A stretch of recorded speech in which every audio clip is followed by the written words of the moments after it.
nervous on the surface, I look fine. My brain feels heavy, my traumatized mind. And I'm so tired, I can't feel my eyes. Whoa, whoa. I'm petty, but I know how to lie. I feel feelings that I can't describe. I'm not breathing, but I'm still alive. Whoa, whoa. Shout out to Neoliberal Tears for this. Shout out to Twitter/X user Neoliberal Tears for resurfacing this clip. Neoliberal Tears commented at the top of the show, "What happened to my music?" One of my favorite commenters. Yeah, big Someone fan. has so much affection for me. Keep it in mind.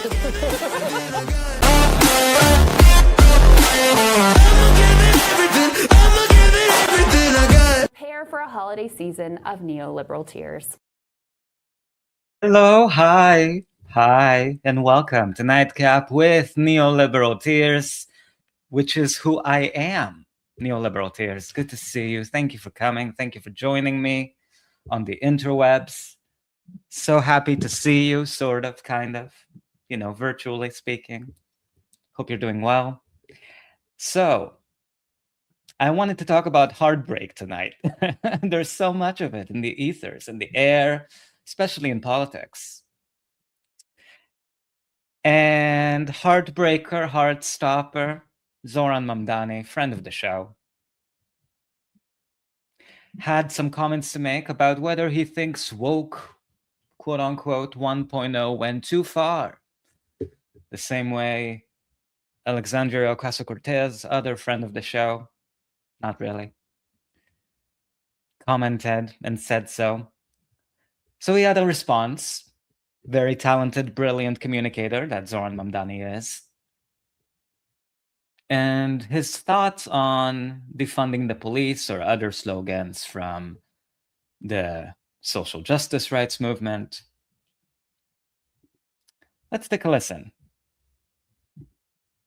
to his point of view and if he evolved, quote unquote, in any way. As I was about to say that, I was remembering Hillary Clinton talking about how she evolved about gay rights, which was such fucking bullshit. It was like, I don't know if you remember, but like, it was like, I think it was NPR, Terry Gross. She was like, "What made you change your mind on gay rights? Because you were very homophobic." She didn't say that. I'm saying that.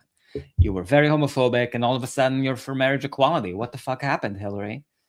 And she said, She said, other people evolved and then I evolved. And that's it. So let's see how Zoran evolved, if he evolved at all on this issue. Let's see. The Hillaryfication of Zoran Mamdani.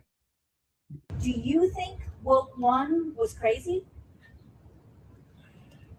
Look, I think that each person has a responsibility to tell New Yorkers, to tell Americans when they're running for office what they believe. And sometimes what you believe can change, can develop, it can grow. And I know that there are some for whom they still believe in that. I've made very clear that I do not believe in defunding the police, that I will not be defunding the police. And that to me, delivering critical public safety also looks like working with our police department alongside many other partners. And we've seen over the first 7 months of this administration what that can look like when we're talking about the fewest murders on record in New York City, the fewest shooting incidents on record in New York City. And that to me is how we measure a lot of our public safety. Thank you. Do you think Woke One was crazy? So as you can imagine, it's a very disappointing answer to people who put themselves on the line, people who had family members who were either killed or suffered or were brutally injured because of police brutality, that were roughed up because they put their bodies on the line, protested for the things they believed in, like supporting Palestine, supporting, strikes, whatever you can think of. People who have had experience, or maybe family members who suffered because of the prison industrial complex and police brutality and the most funded police departments in the fucking universe, which is the NYPD, to hear someone like him, someone who used to be someone who spoke eloquently about how defund the police actually means redirecting funds to social services and investing them in people instead of death and cops and military equipment for fucking police department. And all of a sudden, he doesn't just do a complete 180. It's like you kind of have to sit there and wonder, did he ever believe the things he was saying? It's a credibility issue. It's an integrity issue. You can't run away from that. You know, and we also live in an age where people, if you are young enough, which Zoran is, friend of the show, I'll keep, I don't know why I keep introducing that in moments where it really doesn't matter. Friend of the show. He was a state assembly member talking about defund the police in very eloquent terms, not even 10 years ago. And people, you know, people have camera, like, you know, the internet exists. People have cameras, people have eyes, and people have memories. All three of which are things that are not going to bode well if you all of a sudden get elected and decide to just do a complete 180. So, other friends of the show, Fox News. I would never, trust me, I would never highlight something Fox News made, but they made sort of this reel showing what Zoran Mamdani used to say about defund the police in contrast to how he talks about it. Now, again, don't support Fox News in any way. Don't subscribe to them, don't click on their articles, don't do any of that stuff. But just look at the footage that they were able to pull of Zoran looking bright and youthful, as always, talking about the defund movement and police abolition. The push is defund the NYPD and refund all of these different social services. Each person has a responsibility to tell New Yorkers. Defund the police and refund people, social services. He knows how to talk about this issue. He's a talented communicator. What changed? To tell Americans when they're running for office what they believe. And sometimes what you believe can change. It can develop, it can grow. And I know that there are some for whom they still believe in that. I've made very clear that I do not believe in defunding the police, that I will not be defunding the police. And in the same way that when we talk about defund the NYPD, the entirety of the push is defund the NYPD and refund all of these different social services and things that actually create safety. The push is defund the NYPD and refund all of these different social services. Each person has a responsibility to tell New Yorkers, to tell. I don't know why they kept replaying the same clip over and over again. I think maybe the person on Fox News that works there, maybe it's a boomer who had like a heart attack or a seizure while they were making the video. I'm not sure. But the Zoran at the bottom sounds, I would vote for the bottom Zoran, not the bottom Zoran. You know what I mean? Or he could be a bottom. I don't know. I mean, I'm just saying. Look at me getting into LGBTQ discourse. Zoran, the bottom Zoran is who I would support. Unfortunately, it's the same fucking person, which really goes to show you can never trust politicians. I mean, as much as we'd like to. And I'm going to play a clip. They're most likely to break your heart, shall we say, if you have one. If you have a heart, if you still have a heart in such a cruel, confusing world. Unlike Ryan Graham, who lost his heart many, many moons ago. False. It's just false, false. No, it's not false. Oh my God, Ryan, welcome. Welcome to the show. So happy to see you. I actually just said that so that you would manifest yourself and reappear. I missed you. How was your day? I really care about how your day went, Ryan. I mean, I care about you. False. It's just false, false, false. No, it's not false. You're right, I actually don't care about you. Not even a little bit. Let's go back to the clip. Americans when they're running for office what they believe. And sometimes what you believe can change. It can develop, it can grow. And I know that there are some for whom they still believe. Sometimes it can change for the worst. Sometimes you can lie to people and tell them you have values and that you would improve their lives in any way, and then you can grow and change into a terrible person who all of a sudden wants to fund the police department, one of the largest police departments in the fucking universe, most militarized police forces that we've ever seen. As soon as you get elected, he has the same haircut, same beard, same mustache. Hello, the right and left trousers. Good evening. Good to see you. Good to see you. We're talking about heartbreak tonight, you know. Don't give your heart out to politicians. I know. I fall in love myself with certain people at certain times. I'm speaking to myself also. How's your day been? Good to see you. I'm so happy you're here. RNLT. Alrighty. Believe in that. I've made very clear that I do not believe in defunding the police, that I will not be defunding the police. And in the same way that when we talk about defund the NYPD, the entirety of the push is defund the NYPD and refund all of these different social services and things that actually create safety. The push is defund the NYPD and refund all of these different social services. Each person has a responsibility to tell New Yorkers, to tell Americans when they're running for office what they believe. And sometimes what you believe can change, it can develop, it can grow. And I know that there are some for whom they still believe in that. I've made very clear that I do not believe in defunding the police, that I will not be defunding the police. And in the same way that when we talk about defund the NYPD, the entirety of the push is defund the NYPD and refund all of these different social services. Okay, so that's the end of the clip. Bottom Zoran, you have my heart. Top Zoran, you don't.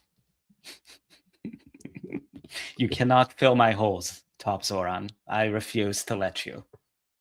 I'll let Bottom Zoran fill my holes, even though in gay speak there's a little bit of an issue with that, but the Bottom Zoran can fill me. Okay. It's from the right and left trousers. It's my Friday, so I'm doing great. Oh my god! So that's your Friday. It's your weekend. So your weekend is here. Yay! Yay! I'm so happy. That's great. I want to ask you what you do for a living, but I don't want you to share that because I don't. Just in case there's some Zionist out there watching the stream, or God forbid, Ryan Grimm. False. It's just false. False. No, it's not false. There he goes again, just interrupting me so rudely.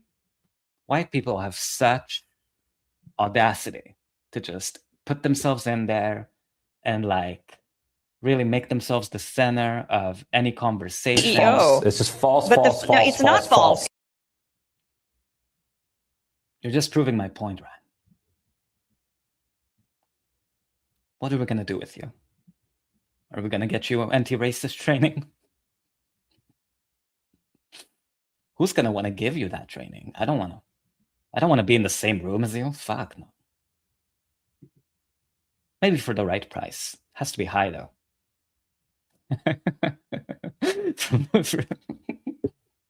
from RNLT, right and left trousers. I've abbreviated right and left trousers to RNLT to show the camaraderie between the two of us. NLT, that is I. RNLT, that is right and left trousers. The audacity, and they say, the audacity of white.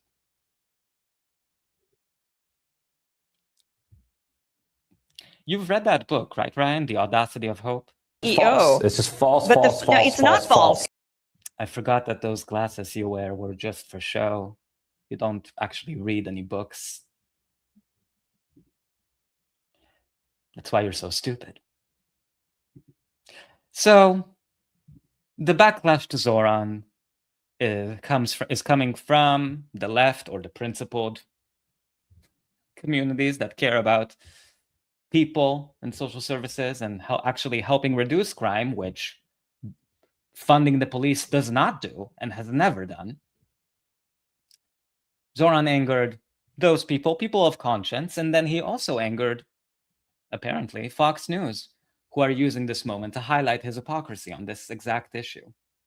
Because, you know, they're obviously, Fox News does not care about people, they don't care about human rights, they want police to be funded forever. But they would use any opportunity they can to show a hypocrisy coming from lefty politicians whenever they have a chance, because that's what they do. It's what they exist for. So he pissed off everybody, it appears. And what is he gaining out of it? I'm not sure. I'm not really clear on that.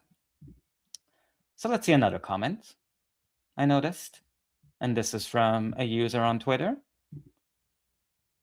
called Pow. Can't even keep a principled position on defunding the police. Laughing my ass off. All we got is hype moments and aura. And this is kind of the worst case scenario of Zoran sort of caving to the center, pivoting to the right, whatever you want to call it, whatever, disappointing his base, whatever you want to call it. This is the worst case scenario, is that all people are going to take away from Zoran's victories is not that he spoke to people on Palestine and criminal justice issues in terms that they believed in and understood and supported. It's that he was ritzy ditzy with the camera and was on social media nonstop. Like, that's what I think Democrats are going to take. He talked about affordability, as if that word is magical and somehow like puts a spell on your head and makes you vote for whoever says it. I think all of the wrong lessons. There's a risk if Zoran betrays his promises, or, you know, in the way that he has on certain issues, there's a risk that the takeaway from his win is just going to be he was young, he was sexy, and he did a lot of social media. You know, we might even get some, you know, Gen Z DNC operatives like Harry Sisson or whoever the fuck being like, oh, I can be a new Zoran. I can talk to the camera. I can do a TikTok, instead of actually running on the issues people care about. Yes, like defunding the police, closing Rikers.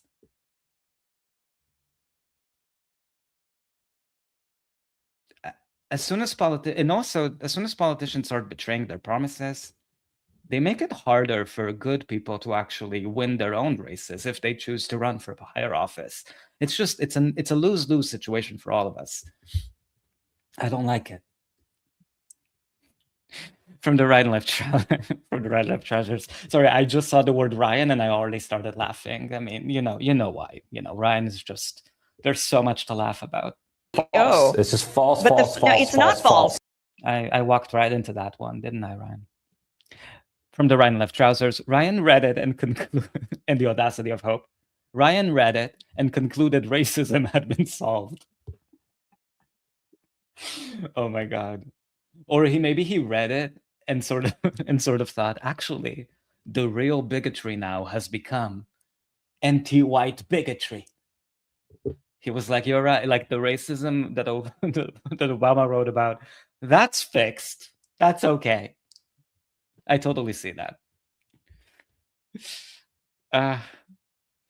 From the right and left trousers also, Shapiro is practicing his Mamdani impressions as we speak. Oh my God. Oh my God. Oh my God. I can already see it. I can see Josh Shapiro, you know, filming videos to like Pop Crave and Pop Bass and all of these like pop media, social media accounts, just being like, hey kids. And we know that Josh Shapiro is one of the people, we read it in an article, that Josh Shapiro is one of the people who are talking right now as we speak, to all of these fundraisers about running it for 2020. He's planning on it. He's delusional.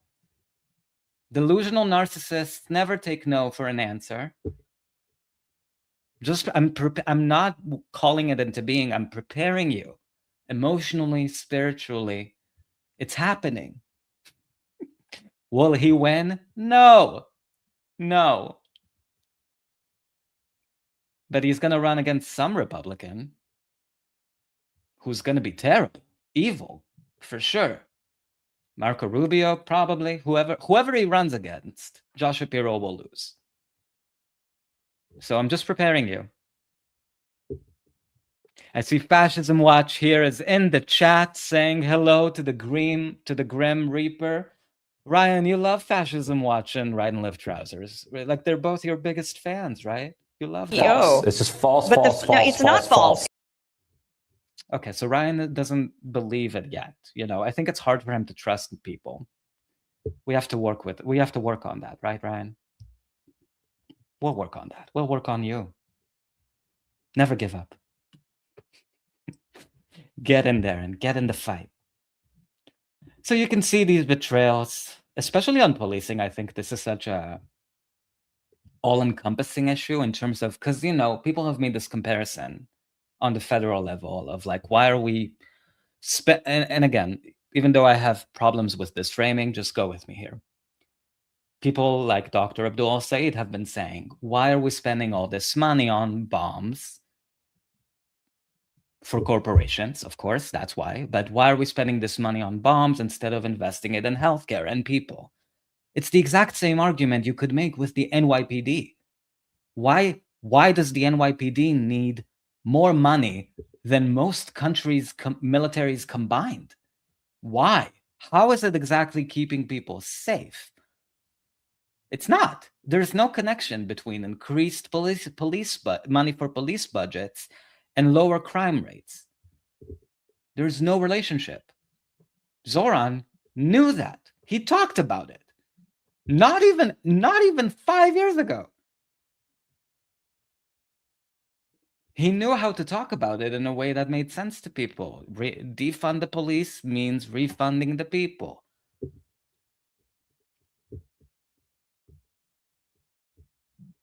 It sucks because I think a lot of people who are cynical about politics, talking about me, neoliberal tears, have sort of trusted Zoran to not turn out the way he is. I don't know. It's like maybe they're out there putting a gun to his head, right? Like Jessica Tisch is like sitting there in the in this, she went up to his apartment in Queens and she was like, listen, you little shit. There's billions of dollars in funding that you're not gonna touch. You're not gonna be a cog in the wheel of this fucking racket that we call the prison industrial complex. All of that shit. Maybe his hand is being forced. Or maybe he's just trying to make life for himself a little bit easier. And I think that's depressing, if that's the case. Because you have people behind you. You have all of these people who supported you, who care about criminal justice, who care about criminal justice reform, who have had family members and themselves impacted by police brutality. Pro-Palestinian protesters have been fucking brutalized by the NYPD. Students, it's a big betrayal that speaks to the larger problem of, can we really trust any politician? And I think the answer is probably no. Probably no. But listen, guys, I'm a hopeless romantic. I really am. CEO. It's just false, But false, false, it's false, not false. God, Ryan, you're on something today. My fucking God. Let me tell you why I'm a hopeless romantic. I saw this clip from someone who's running in Florida's 25th district. I believe the election is next week. He's running against a major fucking Zionist, Jared Moskowitz. And he gave an appearance on Fox News talking about anti-Zionism. And, get this, the one-state solution. I'm pulling up our tracker right now, as we speak, so we can Look at it, evaluate it, remember it, honor it, pray to it. No, I'm kidding. Don't pray to it. That's weird. The One State Solution Tracker. So his name is Oliver Larkin, and Oliver wants to unseat. He's running in the Democratic Party. Let me disappoint you right off the bat. But he wants to unseat a major Zionist, and he was, I think, principled enough, I would say, to talk about the one-state solution in the terms that we all talk about, that we believe in. Which, again, very few people have been doing. That clip actually went mega viral. I saw it on Instagram, and I barely look at Instagram. I only use it to look at cat pictures. It got 100,000 likes on Instagram. Major. And it was specifically a clip that talked about the one-state solution. So I'm like, you know what? I'll fall for it again. Who cares? I'll fall. If someone's talking about the one-state solution and they're serious and they seem sincere and they seem principled, fuck it. I'll support them, even if they try to run as a Democrat. From Fascism Watch here, Tish, we're protecting Epstein pedo house in New York City.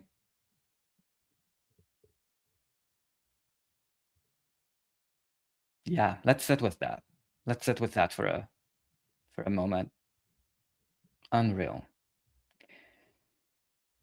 Not to mention the connections that she has to Netanyahu, who has been at her house. Unreal. Unreal that he would keep her on. Really. Really unbelievable, actually. So let's listen to Oliver Larkin. Let's fall in love. Let's see this clip and see how we feel about him. Oliver Larkin joins us now. Thank you for being with us on Fox News Sunday. Good to have you. Thank you so much for having me on, Shannon. I want to start your reaction to the James Carvilles, the Van Jones of the world, who say DSA does not belong in the Democrat Party. It doesn't align with their interests. Is the idea to, within the party, force the party to mold to your ideas, or do you think you can just exist within the tent? I think it's very funny to hear James Carville talking about an AI stupid idea generator when there's $300,000 in super PAC spending from OpenAI's super PAC going for Jared Moskowitz in our district right now. I do think that James Carville and Van Jones are missing something, that electoralism is about addition, not subtraction. And I think... How old is James Carville now? Like, what age, what decade are we talking? It has to be over 100. How is he still alive? Was he alive for the bubonic plague? Like, how? Was he alive for the flu epidemic of the 1900s? How is he still around? We've been through multiple rounds of COVID. How is James Carville still alive? Sorry, that's just something that popped into my mind. From Fascism Watch, Carville should probably be given to a body exposition. Yeah, to study. Maybe we can, maybe we can extend life expectancy for millions of people by studying how the fuck he's still around, shitting fucking advice, quote unquote, on what the Democratic Party should or shouldn't do. I mean, they still go to him on TV. I think one time they even let him call in from his bed, because he wouldn't he could which is he's so old he couldn't get up to go to the living room or take a shit or whatever. They were just yeah, you can do it from your bed. Just call into to primetime CNN. What does he have on them? Why is there nobody else to talk to? It's always what is it? Here's what James Carville said. What do you think about? How do you react to James fucking Carville? Unbelievable. It is very foolhardy to be excluding people from the Democratic Party that they're going to be begging for our votes in 2028. And we need to be building a majoritarian coalition that's capable of winning back power in states like Florida and taking back the House of Representatives. So let's talk about your district specifically, where you are challenging an incumbent. You mentioned Congressman Jared Moskowitz.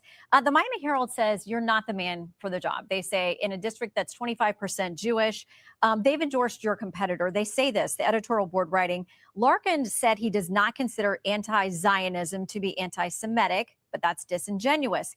He must know full well that many or even most Jews see anti-Zionism as a less obvious but still potent form of anti-Semitism. This right here, ironically, is anti-Semitism. They're literally saying, whoever wrote this shit, I guess the editorial board of the Miami Herald, they're saying, well, a lot of Jews think anti-Zionism is anti-Semitism, so let's say anti-Zionism is anti-Semitism. What the fuck are you talking about? You're doing an anti-Semitism right now. Are you saying that anti-Zionist Jews are not really Jewish? Ugh.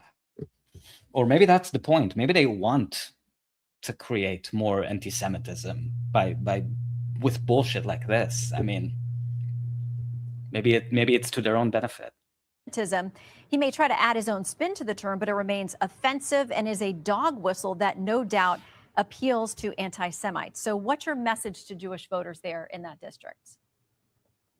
That they're a part of our coalition. And I will note that the South Florida Sun Sentinel, which declined to endorse Jared Moskowitz in this race, made his assertion that I'm running against him solely for his religion patently false. They listed the Medicare for All, $25 an hour, universal child care, paid family and medical leave.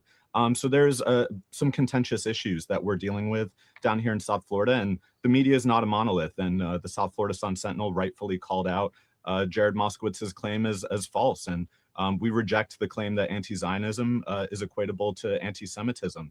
I'm proud to have the support of Jewish organizations like Jewish Voice for Peace, and we're building a coalition for our collective liberation to stand up against anti-Semitism, Islamophobia, anti-Black racism, anti-queer discrimination, and for the well-being and equality of all people who call our nation home.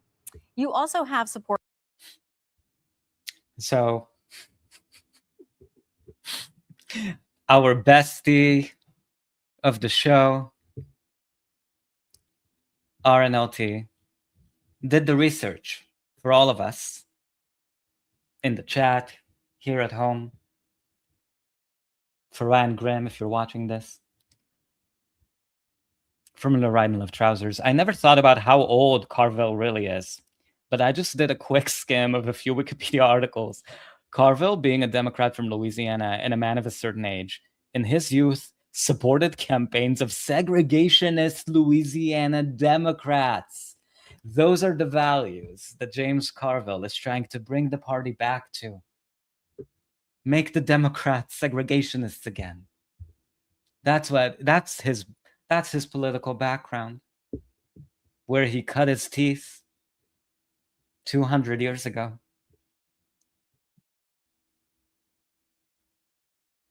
God, that has to be so old. I mean, older than Joe Biden, right? From Fascism Watch, haha, telling, yes. And also scary. Like, how is he still? I don't get, like, scientifically speaking, how? From the Ryan Left Trousers, and he's going to be the one to tell us who is, quote, beyond the pale, pun very much intended, in his party. Yeah, he anointed himself. Although, to be clear, I think there's kind of probably like a combination of factors where the reason why CNN and all of these assholes bring him up on so often is because he mirrors their ideology. Like if James Carville started spewing, hey, Democrats, actually, we should support Medicare for all. We should support a free Palestine from the river to the sea. Like if he started, let's say he started having dementia and all of a sudden he became a good person or evolved somehow, some way in his incredibly elderly age because of some neurological reason, maybe new medications he's on, I don't know, blood thinners. Maybe if he started spewing lefty politics, they wouldn't have him on CNN. So he's serving a purpose. And I guess maybe they don't have other people that could serve the same function as that rotting corpse. That's him. But I think that's why they need someone like him to tell audiences who is beyond the pale, corporatist Democrats. Who isn't beyond the pale, corporatist Democrats, and who is just like too crazy to vote for, and that's anyone who believes in human rights. I think the thought of him just like still being here 20 years from now, like, you know, having everybody react. James Carville said this last week. What do you think about that? Like, oh my fucking God, drop dead already. For fuck's sake. Oh my God, leave us alone. Leave the discourse alone. From someone named Hassan Piker. He has made a lot of headlines. He's helped fundraise for you. The Anti-Defamation League says he's got a history of rhetoric that sanitizes and justifies violence and terrorism against the state of Israel and using derogatory rhetoric towards Jews. That claims that they say Orthodox Jews are inbred, which he did subsequently apologize for in response to backlash. He calls for the eradication of Zionism and demonizes Zionism as a, quote, mental illness. I could go on. He said a lot of things that are offensive to Jewish people and to those who support Israel. Do you believe Israel has a right to exist? Sorry, blonde lady in Fox News. Actually think, feel free to disagree with me. I think compared to the, especially the men on Fox, like she's asking the questions at least. I mean, at least she's giving him time to answer, and not interrupting like a garbage person. What was I gonna say? Oh yeah, my answer? Fuck no. Fuck no. Fuck no. Okay. Sorry, I just had to throw that. I think that Israel should be a secular and democratic state with equal rights for all people. And the current configuration of the state of Israel is a religious supremacist one that privileges Jewish citizens above Palestinians. And we see a two-tiered system of justice in the West Bank that's been under illegal occupation since 1967 with illegal West Bank Israeli settlers under Israeli civil law, and Palestinians who have called this their ancestral home being subject to Israeli military law with upwards of a 95% conviction rate. So the two-tiered system of justice, the two-tiered political system in Israel is not one that I think the United States should be supportive of if we believe in upholding democracy, not just here, but around the world. Do you think that we should?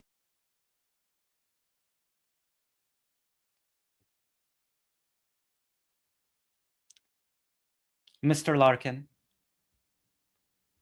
I hate to ask this. Are you single? Give me a call. Give me a call. Shoot me a DM. Slide into my DMs. Because you just turned me on. He didn't say we need a process for just and lasting peace.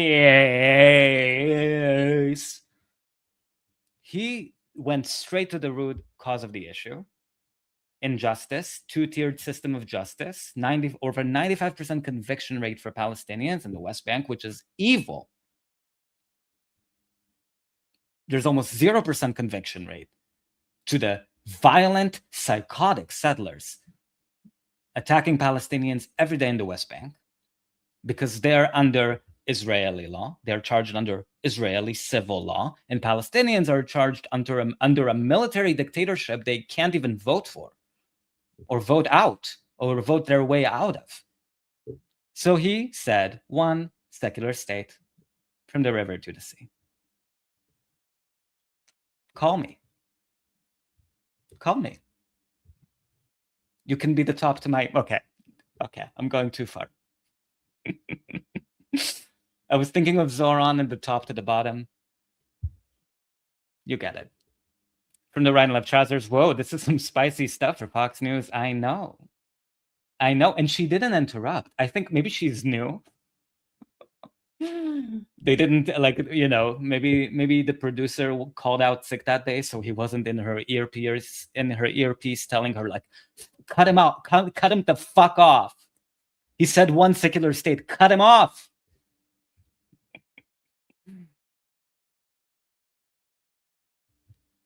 Call me.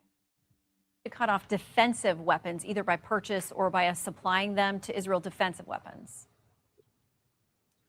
I do not make a distinction between offensive and defensive weaponry. Israel has been rightfully attributed as... Did you hear that, AOC? Did you hear that, you nasty piece of shit? Committing a genocide and apartheid. Virtually every international body that has studied this issue, from the United Nations multiple inquiries, the Amnesty International group, even Israeli human rights organizations, including B'Tselem. And when the United States is in violation of not just international law, but our own law, the Leahy laws that prohibit the Department of State and Department of Defense from providing military assistance to foreign security forces accused of gross human rights violations, we're in violation of our own law right now. And so at minimum, we need to condition this aid. But if it were up to me, I do not think that we should be aiding and abetting a genocide by either providing taxpayer-funded weaponry or selling it. Okay, Hassan Piker also... You see, he didn't just talk about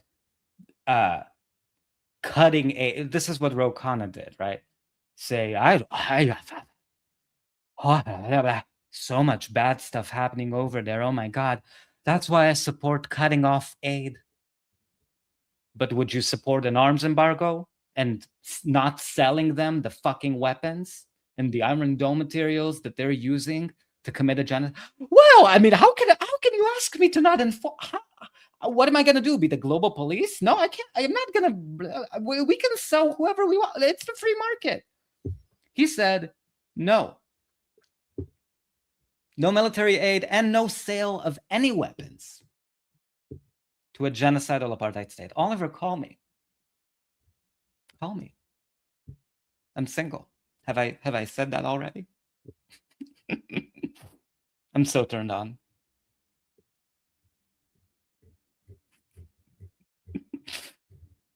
From the right and left trousers. But have you considered Hassan Piker? What do you think about Hassan Piker? These people are negatively polarizing me into liking Hassan Piker. And that's bad. That is not a situation I want to be in. I'm to the left of Hassan, for fuck's sake.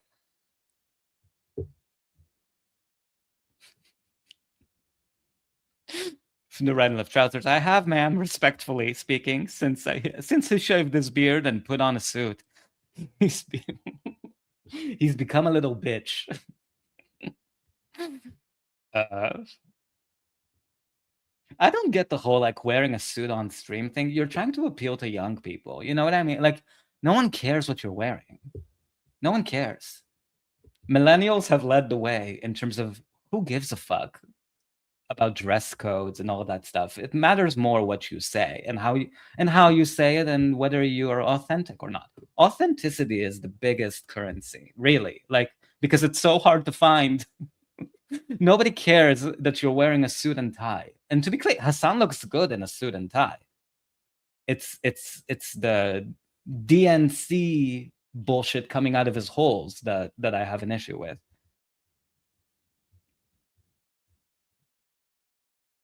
And I hate how they just, like, every candidate, it seems like, they're just like, what do you think about Hassan Piker?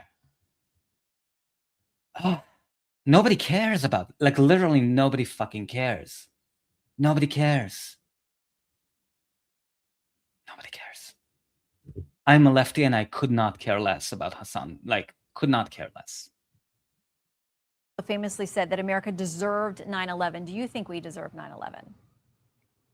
No, of course not. No, I think Hassan has walked back that statement, and no, I do not agree with that whatsoever. Okay, Act Blue advertised a gathering for you in Brooklyn on Friday night. The host committee... I really think she's new because she's letting him answer and she's letting him finish. You can finish on me, Oliver. Just kidding, just kidding. Oh my God. Call me.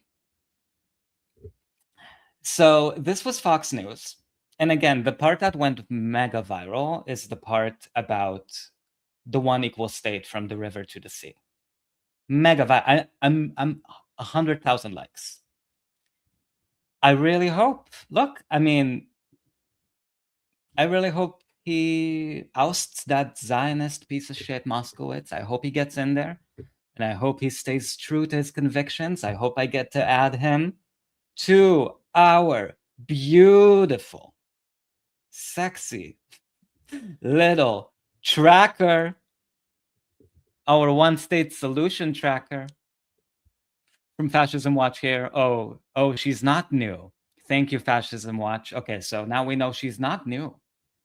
Maybe she's secretly on. I'm kidding. She's on Fox News. She's not anti-Zionist. But I appreciate she let him finish the answers so he could clip the best moments out of it and go viral. Talking about the one-state solution. I support that. Fuck yeah. Thank you for your service, lady. Nice lady. I'm sure you're nice. Actually, I don't want to presume. Maybe she also wants his phone number, like I am. You know, she's after it.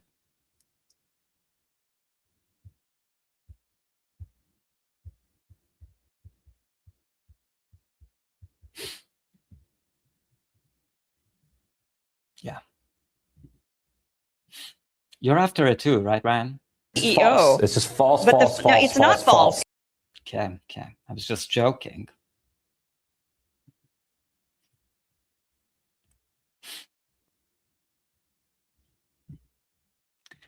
So let's also, if you allow me, check out another moment from Mr. Larkin here.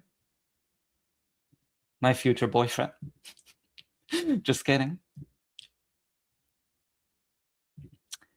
He was on the Bad Faith podcast, hosted by a friend of the show, spiritual advisor to neoliberal tears, Brianna Joy Gray. And I thought this part specifically was interesting. He was talking about defunding the police and how I'm using scare quotes, to talk about how the right wing sort of sees it as such an evil concept. And it's funny because they actually recorded this episode a couple weeks ago. And Brie was asking him how he would articulate the demand for, reducing police budgets and investing them in people, and what he thought about the whole discourse of, punching left and disavowing that slogan and talking about how much, how unreasonable and crazy and maximalist of a demand it is. So let's take a listen. Them as a kind of utopia. There's been obviously a lot of conversation about various DSA-aligned candidates or candidates that aren't even DSA-aligned, like Abdul El-Sayed, and how they approach some of these issues. But specifically because of the DSA platform, folks have been getting asked very directly about whether or not they take a maximalist position on some of these issues, defund, et cetera. Now, as you heard me say on Piers Morgan, I absolutely do. Of course, I'm not running for office and don't have to caveat, or I shouldn't say that, because I don't know that it's necessary to caveat those views to actually win. Some of the candidates that have already won, like Darlisia Chevalier, did not caveat her previous views and still won. Zohran Mamdani did a little bit of the walking back of some of the Black Lives Matter era statements, but was obviously still very forceful in a number of other issues, principally around Palestine. So it's been a bit of a mixed bag, but that's all to say that the perception certainly is from some of these candidates that they can't be as explicit as someone like me, who's an independent advocate, might be. So I do wonder what you make of some of the other, shall we say, slip-ups, or what are perceived to be slip-ups by some of the other candidates in the mix. Principally Francesca Hong, who is getting dinged for a response about an old tweet about Thanksgiving, in which she acknowledged it as a holiday that at very least glosses over the Native American genocide. You know, you talked about your past positions that he. So just to insert myself in here for a quick second, I think, you know that saying about how, like, if you want to know who controls you, think about who you're afraid to talk against, or something along those lines. Think about who you're afraid of pissing off, maybe. I think that reminds me of, you know, people like AOC pandering to the right wing, or saying woke one was crazy, you know, or anyone who says, oh, defund the police is just such a stupid slogan, like it's the crazy lefties. Who are they speaking to? Who are they pandering to? Who are they trying to appeal to? And it's always, you know, some version of a mixture of stupid ass right-wing discourse, started off by people who couldn't care less about improving people's lives, who couldn't care less about policies. It's just, you know, like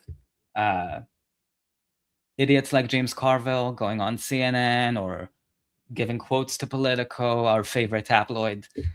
They're appealing to the peanut gallery, to those people. They're in their mind, people like AOC are thinking, oh, these people think defund the police is crazy, so I'm gonna say defund the police is crazy to pander to those people. And that's who they're controlled by, essentially, because they're afraid to challenge those people's assumptions. They don't want to. They don't want to go against them.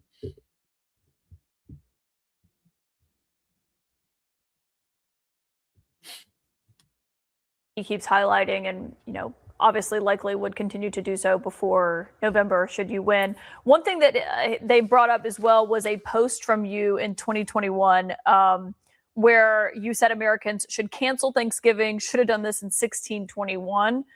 The post has been deleted. Republicans have been highlighting it. Do you still believe that Thanksgiving should be canceled? I'm a chef, and one of the first meals that I made that was for the community when I was 16 was a Thanksgiving meal. You know, I always think my hospitality background in owning a restaurant for 7-8 years, that bringing folks around the table to share conversation and build community is always a good thing. But Thanksgiving is also a time that's incredibly painful for many people in our communities. And so I think I wanted to make sure that people understood that there are multiple views, but views can evolve. And the position that I'm running for right now, and I think my background as a chef, will actually help me become a better governor that's able to bring more people to the table. Francesca Hong, thank you. Why is it so hard to say that the United States committed genocide against the Native American population? Tens of millions of people. Genocide. Like, why is that hard? Like, it's not controversial. I think, you know, Francesca, I think she's, you know, she sounds like a sweet person. I'm sure her cooking is amazing, but like, it's not, it's history. It's part of history. Like, yeah, the United States committed genocide. And if you're a Native American, that's not something you want to fucking celebrate. Of course. It doesn't mean everybody should, like, you know, it doesn't mean she's going to pass a law to, like, ban the sale of turkeys on Thanksgiving. Like, it's so stupid. It's almost like they want people to, like, pay lip service to, like, bullshit rah-rah American stuff. Like, you know, like, do you think people shouldn't eat mashed potatoes on Thanksgiving? Why do you hate cranberry sauce?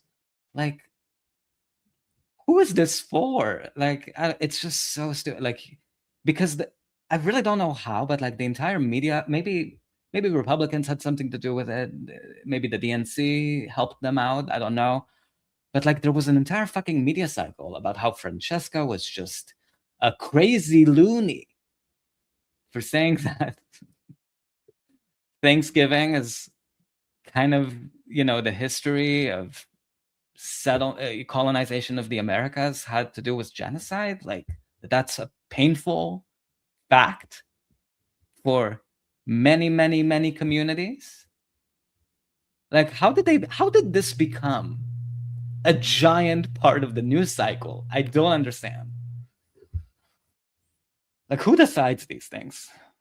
Thank you for joining us. We hope to have you back on, depending on how things go next week. And you know what? From Fascism Watch, you just said land back. I totally think I think Francesca actually, not to dunk on her, she seems like a sweet person, but like she could have actually used this moment to say, and this is why I support. There has been a genocide against the Native American population. That was what my comment was trying to sort of highlight. And this is why, as governor, I would work with the Native American community in Wisconsin. Are there Native? I think there should be, right?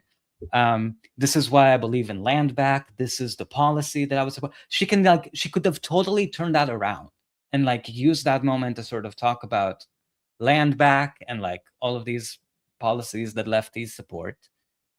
And it just felt kind of like a missed opportunity. I don't know. Oh, the Ryan left trousers. Good night. Thank you for joining in. I hope you join me tomorrow, and all of us.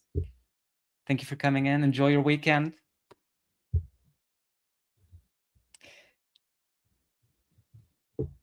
Primary. Thank you so much for having me, Caitlin. She seems to not be a big fan of a lot of other holidays. If you look through some of her tweets, I wonder what you make of the attention that's been paid to some of the cultural issues and also Black Lives Matter related issues, police misconduct issues that have been really raked over the coals in questioning of some of the other DSA aligned candidates. And what would you do if you got more follow-ups than you did from, let's say, Laura Coates in the interview clip that we just played? Yeah, I think when it comes to policing, we saw the largest uprising for racial justice against police violence in world history in 2020, following the murders of George Floyd, Ahmaud Arbery, Breonna Taylor, and so many others. And like so many things, our ambitions were limited by the very structure of the United States Senate and of our government. We didn't get the George Floyd Justice and Policing Act. We haven't seen many of the structural reforms that activists and organizers have been calling out for many years. And just because Donald Trump was reelected to the White House in 2024 does not mean that we should limit our ambitions or limit our organizing around calling to dismantle the police state and the carceral system. It's true. What did Democrats do when they had the House, the Senate, and the presidency in terms of fulfilling the promises they made to all of us about passing criminal justice reform, the George Floyd Policing Act, the Voting Rights Act? What did they do?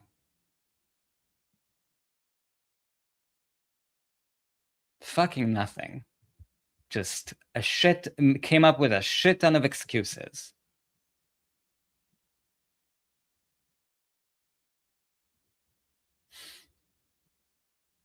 From Fascism Watch, Brianna should ask him if Obama is a war criminal. LOL. I mean, that's a fact. I'm pretty sure every president has been a war criminal, right? Am I wrong about that? Pretty sure it's like all of them. It's like a rite of passage. I wonder what he would say. I think he would say yes. It's not it's not controversial.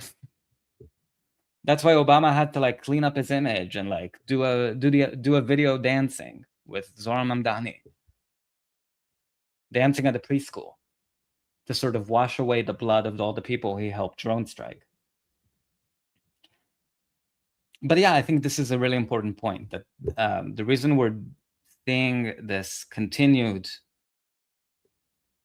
manifestation of police brutality in a cycle that is never ending is because both parties refuse to do anything about it except fundraise off of it, co-opt it, and pay lip service to it while they're out of power, and then do absolutely fucking nothing when they get in there. in the United States. So, of course, I talk about public safety from the perspective that it's not just policing. It's if you're a pedestrian or a cyclist in Fort Lauderdale in our district, this is the most dangerous part in the country to just be walking around on the street. I mean, when we consider public safety, we need to consider what is preventing actual crime. It is having universal childcare. It's having fully funded public schools with free breakfast and lunch. It is creating the conditions for people to have stable and healthy lives. And we should not run away from strong critiques of a system that still abuses people's civil and constitutional rights, that still detains people for profit, that still racially profiles people. So I'm not going to back away from taking a controversial position, because I think that's a mistake that, again, many oftentimes make, that we need to back away from the strength of our core convictions. And I think if you even talk to liberal voters right now, the more resistance types, or the people who are going to a No Kings rally, they're absolutely incensed at what ICE is doing and what our law enforcement agencies are doing. So I think there may be a bit of a misread where just because of the 2024 election result, some people on the left feel like they need to kind of limit what they actually say, and critiquing a system that is necessary to be critiqued. So I think that we can really have this conversation steered towards, where are we allocating our resources? Do we need municipalities that are spending half of the city budget on policing when there's so many other needs that are going unmet? What can I add to that? Except, Oliver, call me. Call me.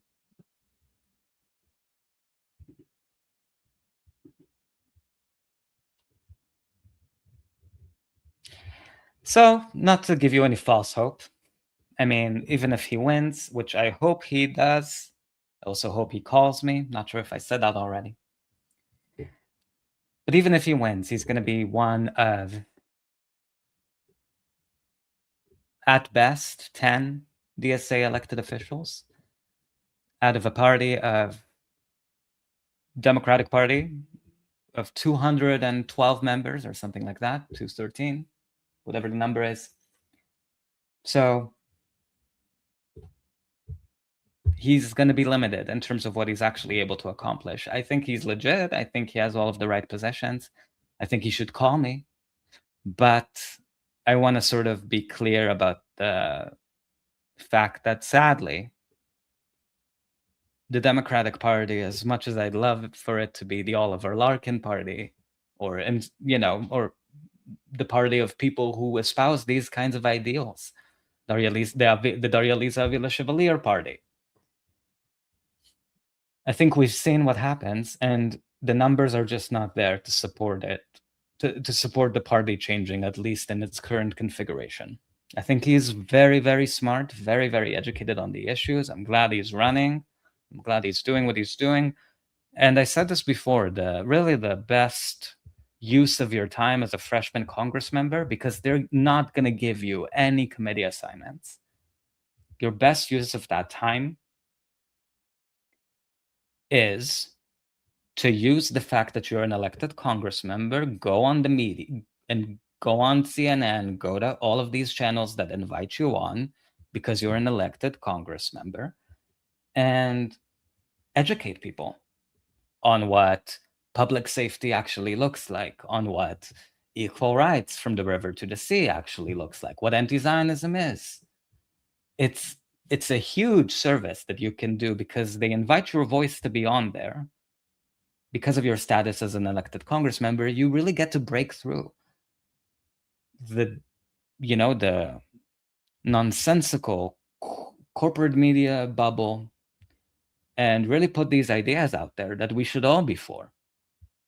He's very, very educated on the issues. And again, they're not going to, even if he's elected, they're not going to give him any committee assignment that's worth a damn. They don't even do that with AOC. She's been licking their boots nonstop since she got in there 8 years ago. They still won't give her a good committee assignment. So I'm not telling you to invest all of your hopes and dreams in Oliver. I'm just saying. He should call me. From Fascism Watch here. The Obama Mamdani school stunt with the kids reminded me of Bush at the school with kids for 9/11. Oh my God. Same weird body language. Oh my God, that was so weird. That was so weird. When that Secret Service person was like leaning in. So weird. So weird. And that's probably when we started having like, no, I don't want to, I don't think we had phone cameras back then. I think it was like a media event, right, at the school. So that's why they had cameras on his face while he was like getting the news or whatever. So, you know, so as much as I am attracted to Oliver, I'm telling you, don't have your heart broken necessarily. But if you happen to live in Florida's 25th district, you know, shoot him a shot.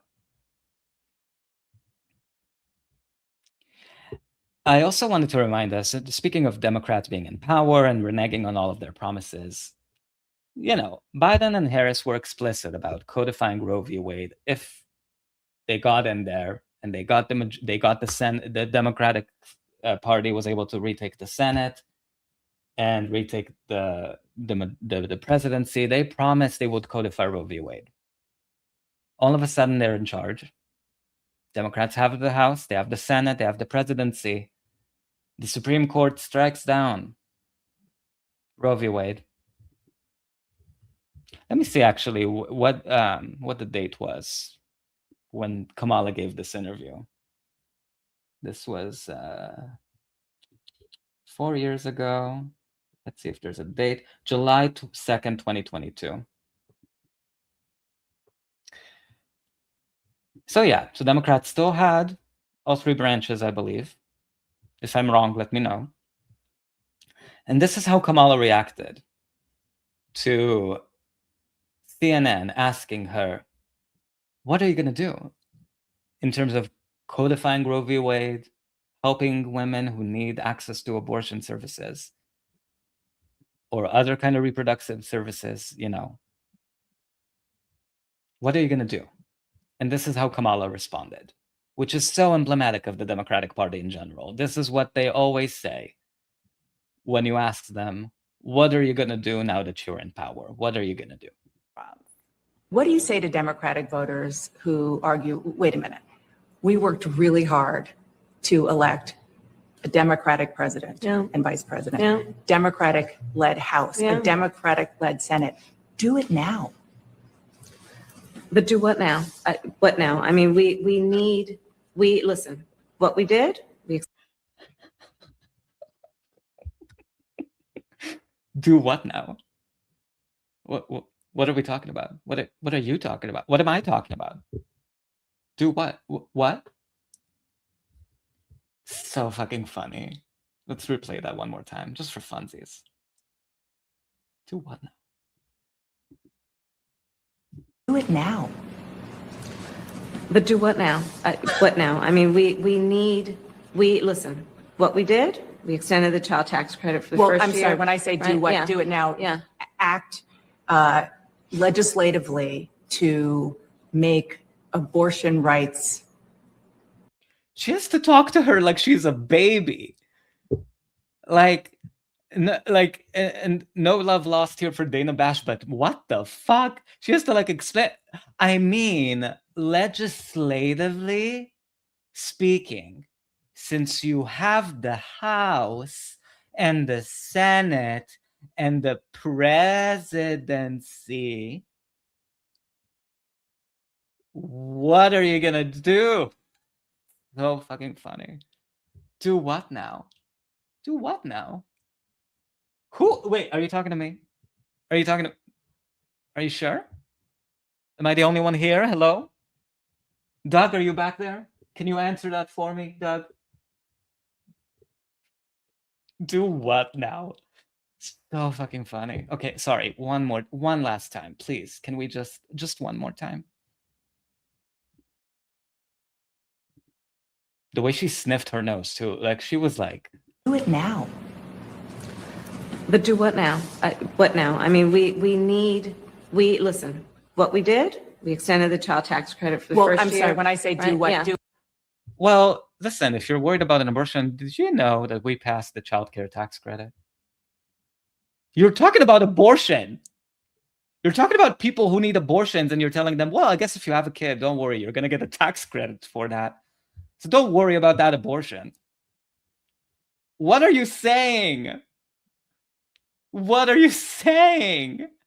Oh, you can't have an abortion now, but at least when you have a kid, you'll get a tax credit. So bad. It's so bad. It's so gross. Because we know abortion is a class issue. Women have to risk their lives now to go out of state, to potentially be like fucking spied on by cameras that when they go out of state to get an abortion. States are criminalizing abortion in certain cases. Do what now? Also, did you hear about the child tax credit? I'm so dead. Oh my God. But now act legislatively to make abortion rights legal. We feel the same way. Do it now. Congress needs to do it now in terms of permanently putting in place a clear indication that it is. Congress needs to do its job. And who am I? I'm not vice president or anything. I wasn't in the Senate or anything. Congress, they need to get on that. Go to work, Congress. Go do your thing. But do what now? Oh my God. They love throwing everything to Congress because they know Congress doesn't get anything done. Doesn't do anything now. Doesn't do anything ever. Congress, it's in their hands. It's in their hands. It's under their control. They're doing their thing. You're vice president. You're speaking to women right now who are worried. Unbelievable. Unbelievable. Is the law of the land that women have the ability and the right to make decisions about their reproductive care, and the government does not have the right to make those decisions for a woman. Except Roe v. Wade was just struck down by the Supreme Court. So yeah, the government is targeting those people. They're targeting those women now. Oh, but they don't have to. They're doing it.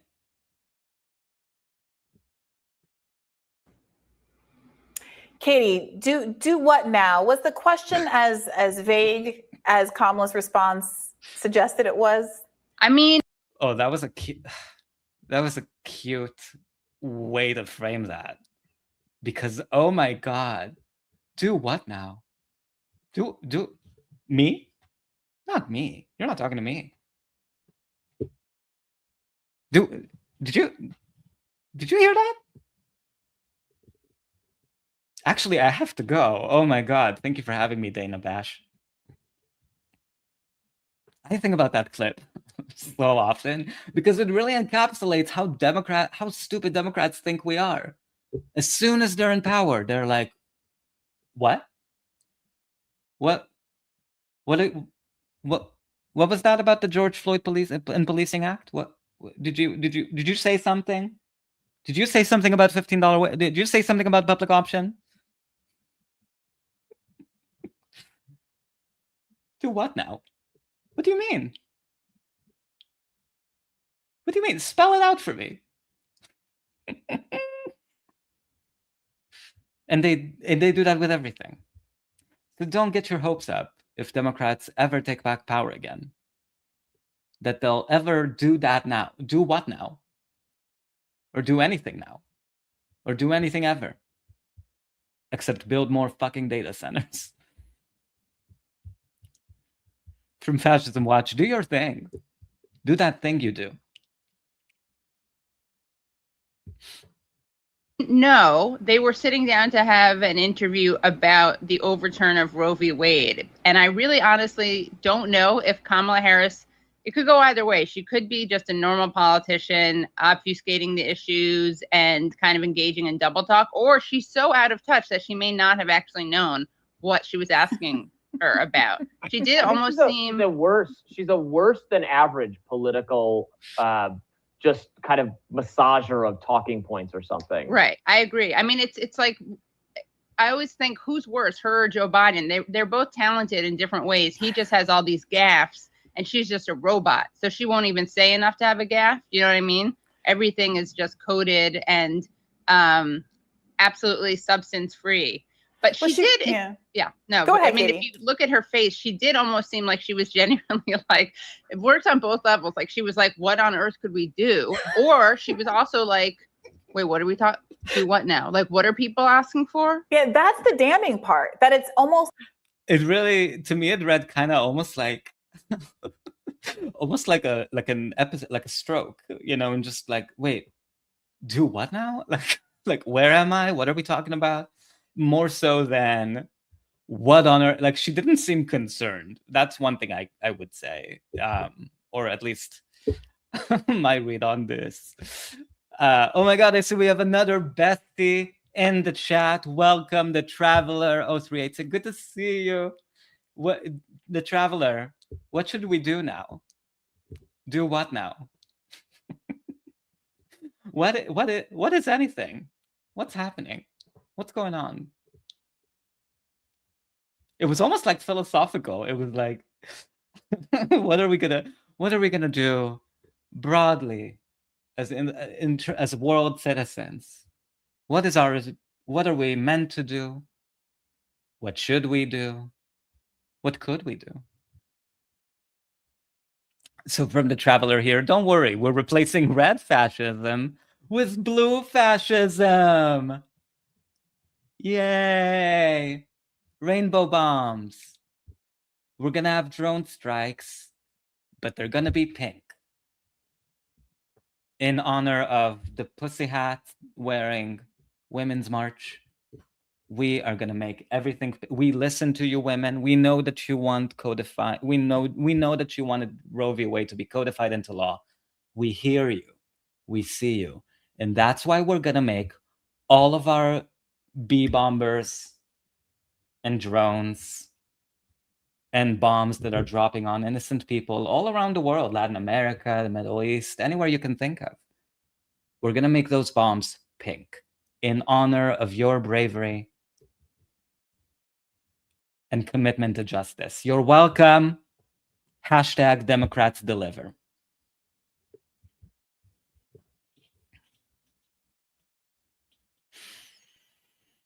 Ay. I miss the Rising days. Those Rising days. You can see all of my besties here. In excellent form. They look that they haven't aged a day.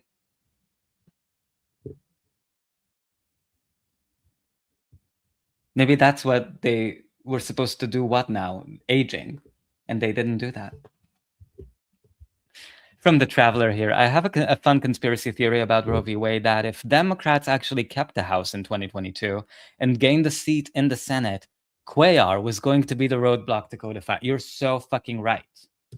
You're 100% right. They would have found Cuellar, like a nasty anti-abortion piece of shit in the House, who has a very close relationship to Nancy Pelosi, who pretends she cares about abortion, and they would have said, oh no, oh no, oh no, we can't. We actually just cast somebody as our new rotating villain in the House, and he is he's a Democrat in Texas. We can't lose him. We have to let him hog an entire piece of legislation that would affect millions of women. Sorry. Oh, that's so sad. But you know what you can do? We're going to give you something to do. Don't worry, guys. Don't worry, guys. You can rush in a $5 donation right now to help protect abortion rights when we take even more House seats 2 years from now. You can make it happen. You can save abortion rights. I the Traveler, I subscribe to your theory 1000%. I'm pretty sure that was the plan, and I'm sure they had that planned out already, like just in case. You know, they looked at the tight numbers in the House and they were like, okay, just in case we actually like somehow, some way don't lose the House in the midterms, let's just make sure we have a plan to not actually because think about it, campaigning on Roe v. Wade is a huge moneymaker for Democrats. They've been doing it for 50 years. There's all of these groups that, you know, that literally have their entire function centered around pushing for abortion rights to be codified into law. Like all of there are nonprofits that specifically, you know, exist to sort of promote abortion rights, codifying them into law, and then supporting candidates who say on their platforms that they'd support abortion rights. It's a racket. It's become a pyramid scheme in a way.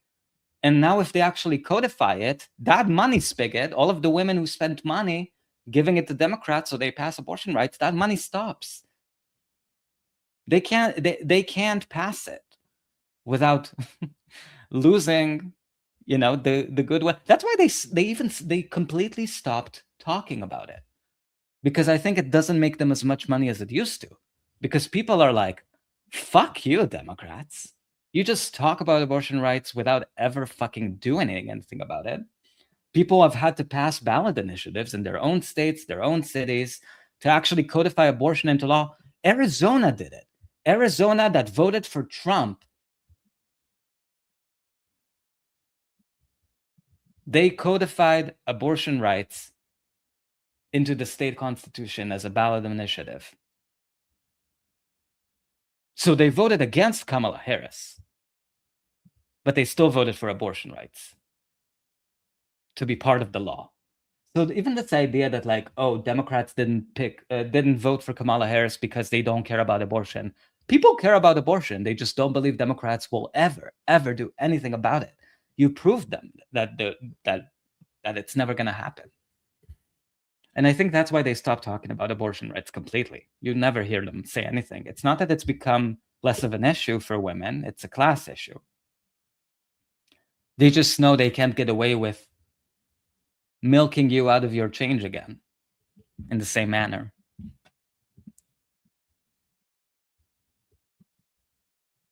From Fascism Watch here, they will codify this on a golden disk to send on Mars.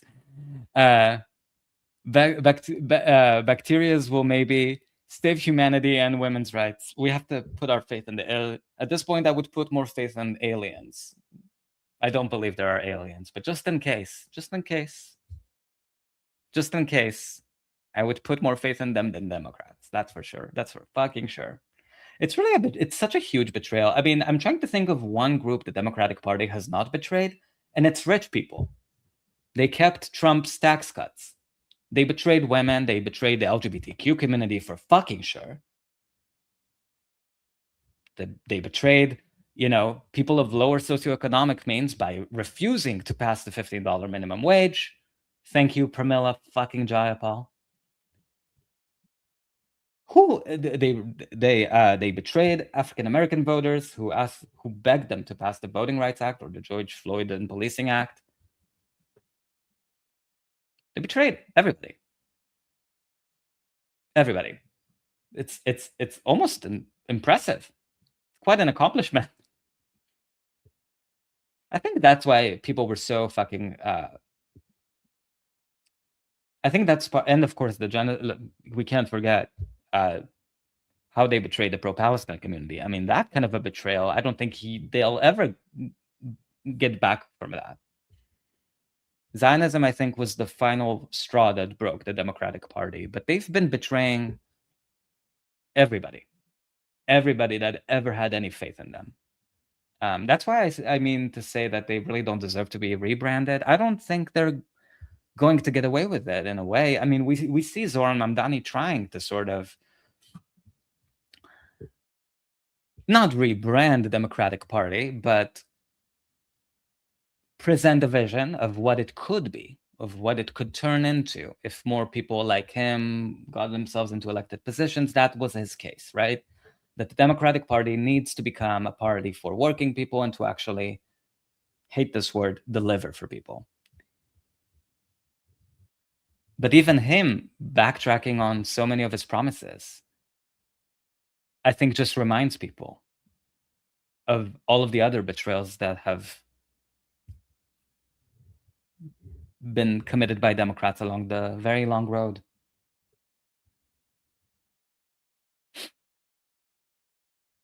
From the Traveler here.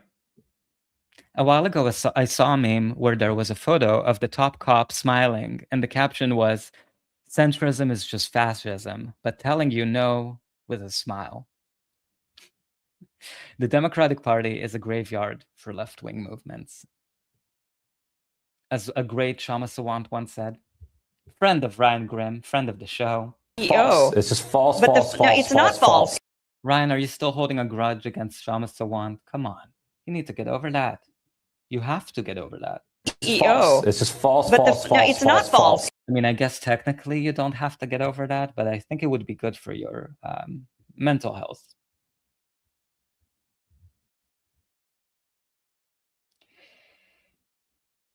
I think this, like, Democrats are really banking on us having very, very short-term memory loss. And I think even just from the reaction to Zoran backing away from investing money in people instead of policing, which again does not reduce crime, has never had any relationship to reducing crime. I think we're seeing the betrayal sort of echo through all of this, and it's coming right back to the source, which is the Democratic Party. It's why I don't believe they're going to win the House in the midterms. They're expected to take over the House after November of this year. It's what usually happens. The party out of power retakes the House in the midterms. I think we're going to see a bucking of history in that sense. I think, to be clear, all the DSA people, I think they're going to get in there. It's just the Democrats are not going to retake the majority. They're going to stay a minority.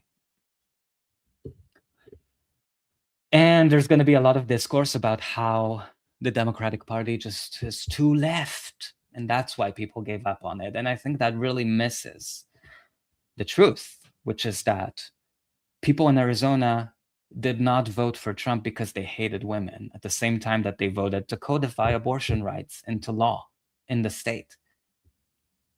They either didn't vote for the Democratic ticket because they were repulsed by Kamala Harris and the Democratic Party as a whole, the brand,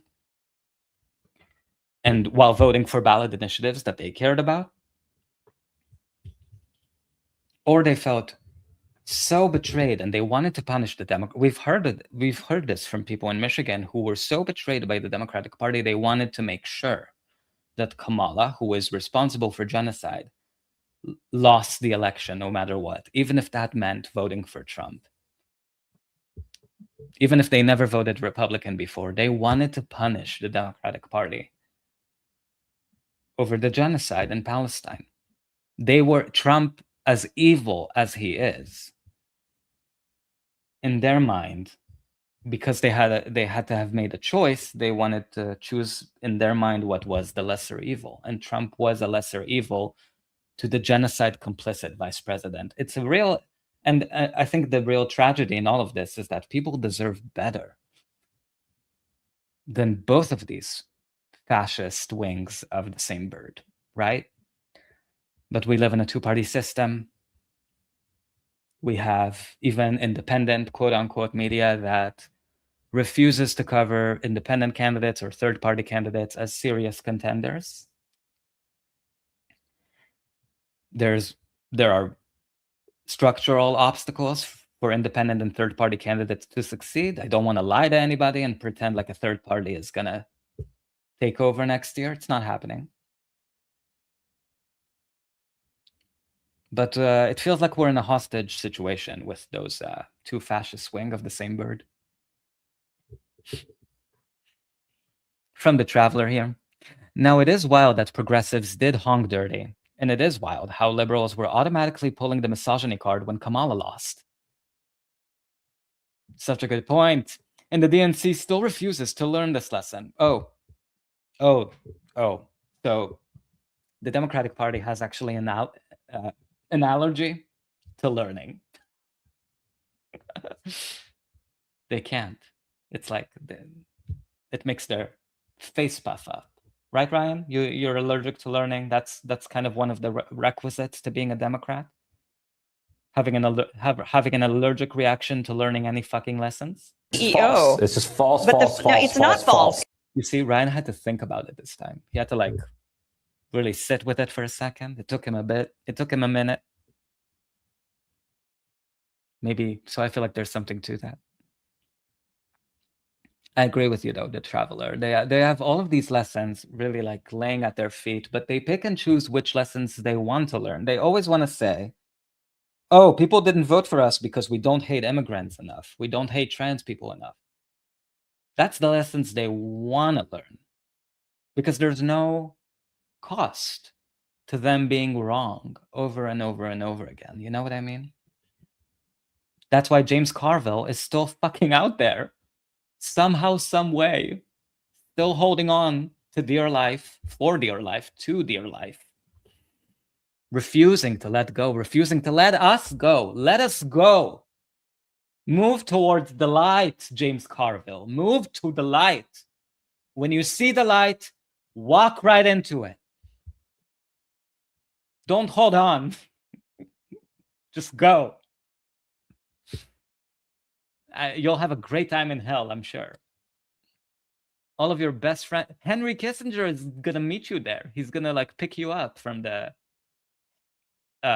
Hell International Airport. From Fascism Watch here. Trump never did anything to Obama. He used him to attack citizens. They work for the same team. The deporter in chief, huh? But people who voted for Obama, I think the tragedy with them is they really had hope that he would be different, right? That because of his background, that because of how he spoke about the issues people care about, they believed him. They believed he wouldn't become just another war criminal. And what did he do? He just put a smiley face on a fascist system and continued all of its worst abuses. He didn't undo the Patriot Act. He didn't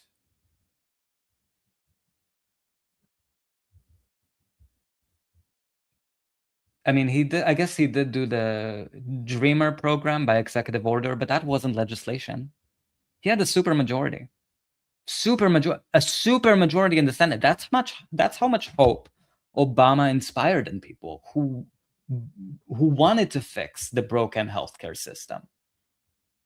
They gave him a mandate, and what did he do with it? He passed a corporate giveaway scam that used to be called Romneycare, a Republican healthcare scam. And he sabotaged and the public option that then Biden ran on and never delivered on when he got a majority in the Senate and the House and the presidency. We see the pattern. From the Traveler, I hate that lesser evilism talk, same. Because at the end of the day, that lesser evil is still evil. I think it's funny how I think Democrats are too lazy to come up with any new messaging. That's what's really going on. Because I could hear even in 2022, people being sick and fed up of this lesser evil argument. Because at the end of the day, it's a marketing scam, right? Like some strategists somewhere, people who don't write policy, people who don't care about policy, came up with a talking point or a pitch to people who said, I hate both parties. I don't want to vote for either of them. And the Democratic strategists came up with this phrase that said, well, you might not like the Democrats, but at least they're the lesser evil. And then it's you can tell it's a marketing scam because, or a talking point that marketing people came up with, because it's not specific. It doesn't talk about, oh, Democrats are lesser evil on immigration. Obama was deporting more people than Trump, at least than Trump's first term. More people than Bush. So are they lesser evil in that sense? Are they lesser evil for passing Romney Care, a corporate subsidies giveaway to health insurance companies? Are they less evil in terms of starting a genocide in Palestine that Biden committed? Can't blame Trump for that. He didn't start it, Biden did. So the lesser evil thing is just the talking point. And you've had, I think, backlash to that talking point for years now. But Democrats refuse, because they're allergic, they refuse to come up with any new materials. It's the same old song. They don't have an answer, except third parties can't win. If you want to make progress, you have to do it within the Democratic Party. The Republican Party isn't going to even pretend to try to listen to you. And I think the genocide in Gaza really exposed kind of like the absurdity of this idea of lesser evil. Like, literally Ro Khanna was out there on TV saying, well, if you care about the genocide in Palestine, or if you lost family members in Gaza and you're an American citizen and you feel betrayed by Democrats, you should still vote for Kamala Harris because at least she'll listen. At least Democrats will listen. Their family members are dead because of you and your party. And you're still telling them you're the lesser evil? It's psychotic. The lengths to which they stretched that lesser evil argument to justify anything and everything. It's an illusion. It's not a real argument because it's never been based on anything real or substantive. You know what I mean? From Fascism Watch here, James Cadaverville.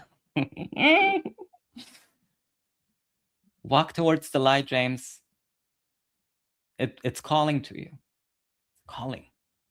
Although, to be clear, if James goes out, Cadaverville, I'm sure that CNN is going to find some other loser to pay to propagate the same talking points they want to propagate about how we can't have any legislation that helps people. We can only have data centers and Cobra subsidies. From The Traveler, when Bush went low, ground invasion of Iraq. Obama went high, drone strikes. Oh, that's a great way to put it. A great way to put it. Also from The Traveler, Romney Care was written by the Heritage Foundation. Thank you. Thank you. For those people who fear-mongered on Project 2025.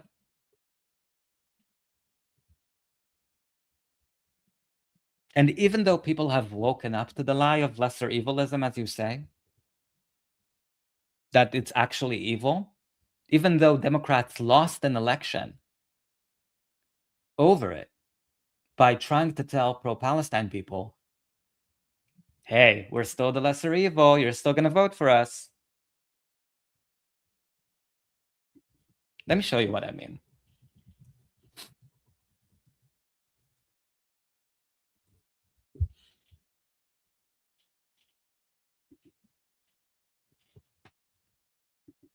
Here is an article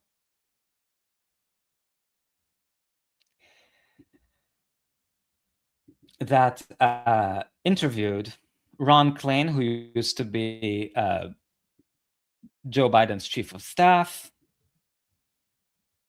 I think someone like Crystal even called him a progressive. He's not a fucking progressive. He's just a fat fucking lobbyist. I'm not fat shaming. I'm just saying. It's a fact. And here's what Ron Klain had to say when there were all of these, remember when there were all of these protests all around the country, anywhere Biden went, Genocide Joe, interrupting him over and over again. It was becoming a problem to the Democratic Party, at least something they had to defend themselves against. How are you going to win when you have all of these protesters who are calling you out on your genocide? And Ron Klain gave an interview to this fucking outlet saying He thinks the Biden alliance is strong enough to withstand Gaza and Trump. Oh, don't worry about Gaza. He's still going to win. He's still going to win, don't worry. Listen to this argument that he made.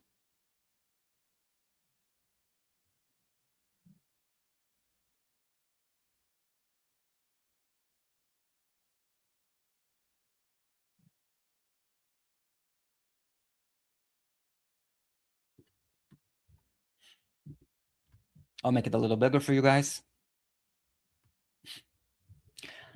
As Chuck Schumer used to say to me, Ron, I've known you since before you were this great progressive hero, Klain recalled.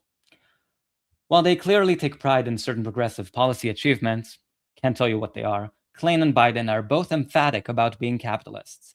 And while he now sits in a comfortable corporate perch at the vacation rental giant Airbnb, oh yeah, he works for Airbnb now, Klain continues to be one of Biden's most enthusiastic advocates. If people want to stop Trump, they need to rally behind the one guy who has ever stopped Trump, Joe Biden, Klain said. Let me tell you something. No generic person is beating Donald Trump. He beat a strong field in 2016 in terms of the Republican primaries. Everyone could have thought, oh, well, all these Republicans could beat Trump. Well, they couldn't. And then Hillary Clinton couldn't beat Trump, and Joe Biden did. And I think he has a unique combination of assets to do that, and I think he'll do it again in 2024. And that's what will save democracy.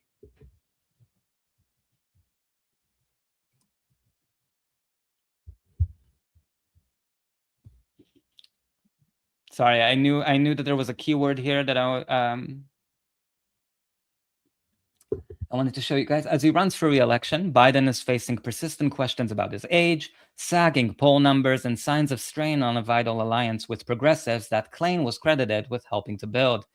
In one of his first in-depth interviews since leaving the White House, Klain spoke with TMM last week about the challenges facing his former boss. Klain also made his case for believing that Biden can hold it all together and defeat Trump a second time. Let's see. Maybe this wasn't the keyword I needed. Oh, you know what that keyword was? There it is. Thank you guys for bearing with me. As I say to my this is from Ron Klain again. Oh, actually, let's go up here. Klain, who stepped down as chief of staff in February 2023, described Gaza as a particularly problematic issue for the coalition because many progressives feel very strongly about it and don't line up where the president is. Oh, you see, all of these anti-genocide people, they're just they're in their feelings. They're so emotional. They're fifis. Citing the Peer Project, oh my God, the fucking fake Gaza Peer Aid Project, Klain said Biden has taken some pretty dramatic steps on that front. You see, so this is Ron Klain saying, no, Biden, who started this genocide, look, he's doing all of these great things like a fake fucking aid peer. Unbelievable. He's actually great on Gaza. Klain urged those on the left who are angry with Biden's position on the issue to consider what would happen if Trump, who is a staunch supporter of right-wing Israeli President Benjamin Netanyahu, were to take office. As I say to my progressive friends when they raise this with me, I can't think of a person, a better person, you want in the White House if your real goal is to get help and relief to the people in Gaza. I can't think of a person who would understand that better and do a better job of that than Joe Biden, said Klain. Adding, in the end, people are going to have to choose. The choice is going to be Joe Biden or Donald Trump. That's the choice. And anyone who cares about Gaza and the humanitarian crisis there, who thinks Donald Trump being president would be better for the people of Gaza, I'd like to meet that person. You see, Ron Klain, the progressive fucking hero, according to Crystal fucking Ball, friend of the show, is saying here, I mean, you might be upset. There's no better person for the people of Gaza than the person committing genocide against them, Joe Biden. The audacity of the lesser evil argument is crazy. It's crazy. I've never seen audacity like someone as fat and disgusting as Ron Klain just now. Fucking shameful. From the Traveler here, the fact that they were trying to justify people overlook an act of genocide. People don't understand. If you're willing to throw Palestinians under the bus, what happens when the DNC screws you over? And they will. They will, whoever you are. I don't care who you are. You could be a woman, you could be a man, you could be LGBTQ, you could be someone who cares about voting rights. The Democratic Party is going to fuck you in your face. They're going to fuck your face. They're never going to do anything good to you. It's not just Palestinians that they throw under the bus, it's everybody who's not wealthy and white. Like Ryan Graham. False. It's just false, false, false, it's not false. Yeah, Ryan. Good luck rebranding your genocidal, disgusting party. It's not going to work.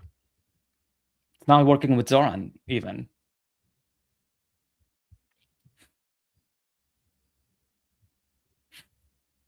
From Fascism Watch, yeah, dead end in every way. From The Traveler, when Biden was sundowning during that debate, I felt extremely vindicated. And they told us we were crazy. It's so fucking... And then the right, because they wouldn't listen to leftists, the right got to sort of run with this idea of Dementia Joe, and then the right co-opted it. And now Trump has dementia. It's almost like they're doing a PSA for older people. Like, get yourself tested, get yourself checked.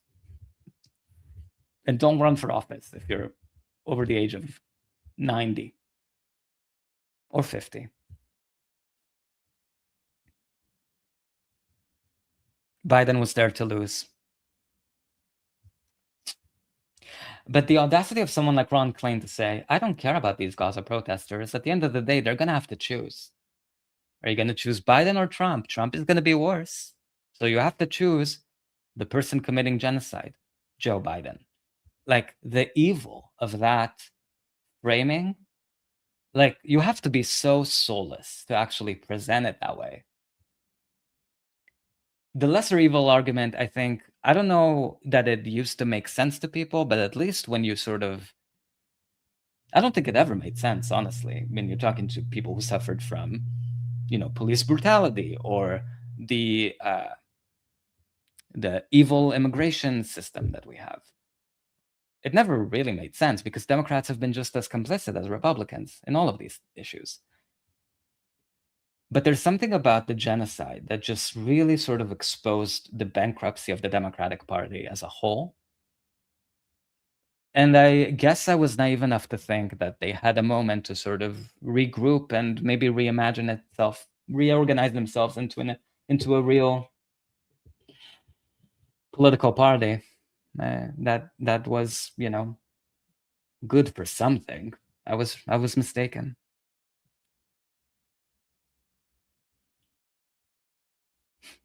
From The Traveler here. I mean, in Orange Man's defense, he was not bullshitting us about fighting for a ceasefire. He had no intention to do so. People wanted Democrats to lose. People wanted them to pay a price. Even if that meant voting for a racist, Islamophobic, huge fucking bigot in any way, in every way. They just did not want to reward the Democratic Party and Kamala Harris or Joe Biden specifically with power.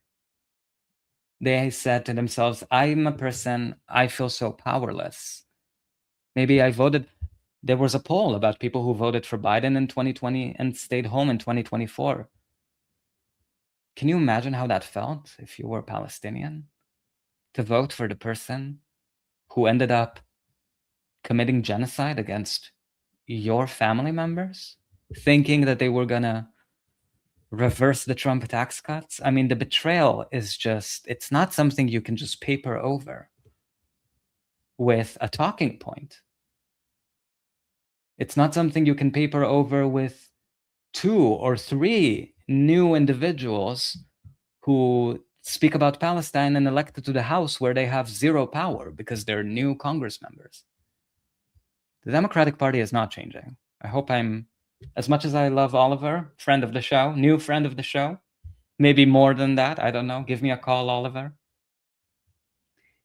I don't want to give anybody any illusions that they're changing. They're not changing. But I think we know that. Anyway, I've been rambling for way too long. Thank you for listening to me. Oh my God. I hope I was able to pass your time. I hope this was useful. I hope you found this helpful or interesting or something you can listen to when you're cleaning or taking care of your cats or walking your dogs. As a PSA, please, if you can, leave out a bowl of water for the wildlife. It's very hot. They sometimes have trouble finding access to fresh water. They would really appreciate it. And as we always do, we're going to end this with a nervous system regulation segment because we can't talk about all this shit, Democrats, without regulating our nervous system. I would be so unkind if I did that. So I screenshotted this video. I love like now that I actually have an excuse to like screenshot videos that I find. I saw this on TikTok, as I shared before. I go on TikTok live sometimes to just watch people who film, wildlife rehabilitators, people who, just film their animals or wildlife that they're rehabilitating and just watching and getting happy. So I found this video of a monkey family.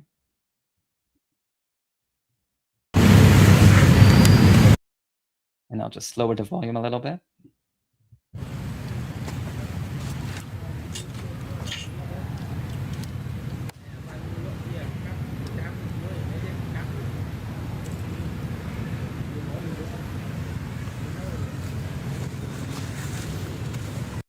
So I think that's the mama monkey, and I think she's cleaning the baby. Look how cute the baby is. Oh my God, they're so cute. So I think she's like cleaning by eating his sticks. I could be wrong though. Let me know in the chat.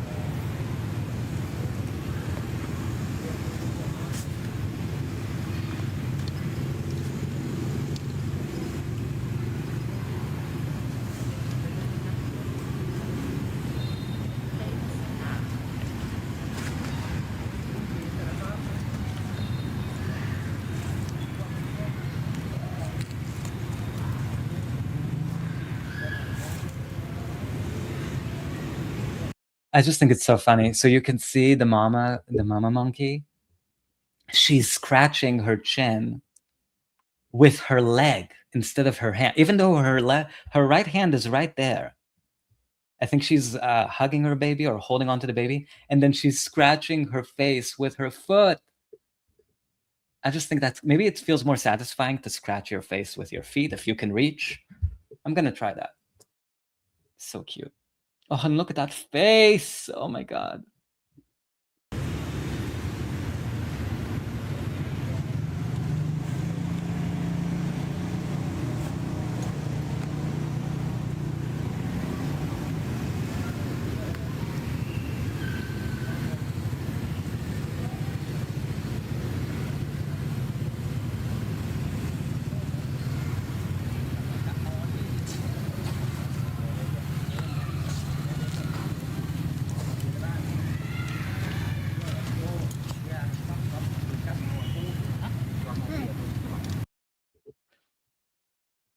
So cute. If you have a nervous system regulation segment that you find across the internet that you'd like me to play, please send it to me. I'd love to hear from you. Or just in general, if you want to say hi, you know where to find me.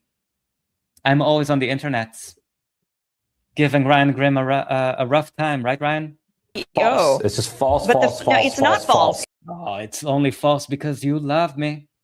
You love me doing it. But yeah, if you have any clips you want me to play, for whatever reason, or if you just want to say hi, you can find me on Twitter.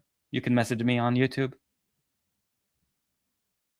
You can send me a vibrational signal, I'll hear it. I'll tune into it. Thank you for joining me, guys. Truly, thank you for this community. Thank you, The Traveler. Thank you, Fascism Watch. Thank you, Right and Left Trousers, who is with us in spirit. Thank you again. And I'll see you tomorrow. Same time, same place.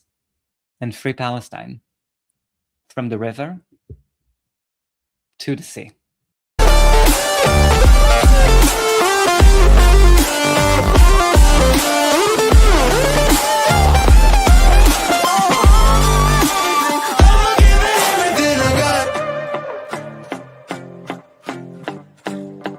Oh